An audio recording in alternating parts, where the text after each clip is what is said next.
Hi there guys, how's it going? Have you ever been given something in a table format and you just really want it in a list format, but if you change it yourself, you think, what the hell, it's going to take me hours to change this manually. I'm going to give you a shortcut. My name is Michael Chung. So this is an example of what I mean.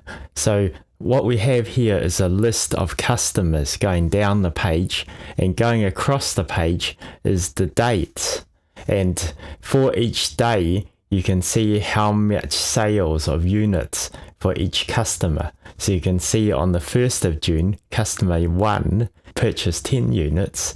And say for the 3rd of June, customer 3 is purchased 20 units, but all we want is just a list by customer by day.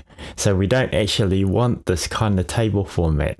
So I'm going to show you how to change this back into a list. So the first step of this process is to convert our data into a table. The easiest way to do that is to press Control T. So Control T will convert the data that we've got into a table. So press Control T, and this gives us our parameters for the table. So it's auto selected the correct areas, and I clicked OK. Now our data is in a table format. The next step is we've got to right click the data, and we go down and we select an option called Get Data from Pivot Table. So we select that, and this brings us into an Excel program called Power Query Editor. From Power Query Editor, what we need to do is we select the customer column, and we right click the customer column, we select unpivot other columns. So that's unpivot other column. Now we have the info that we want. We need to be able to get it back into Excel. So from here, we select a close and load, and then close and load.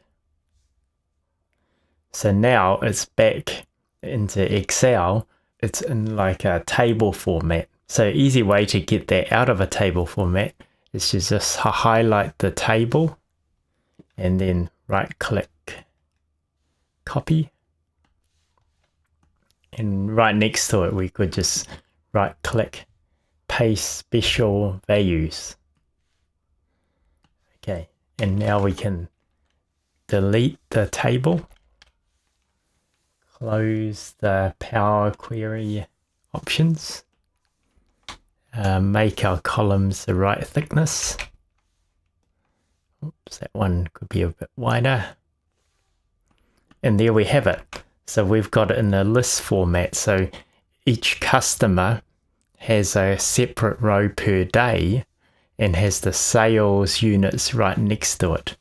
So this is in contrast to our original data, which is a pivot table. So the pivot table looks like this, but the actual list format. Comment below if you have any thing to add or any other method of doing it. I'd be interested to know.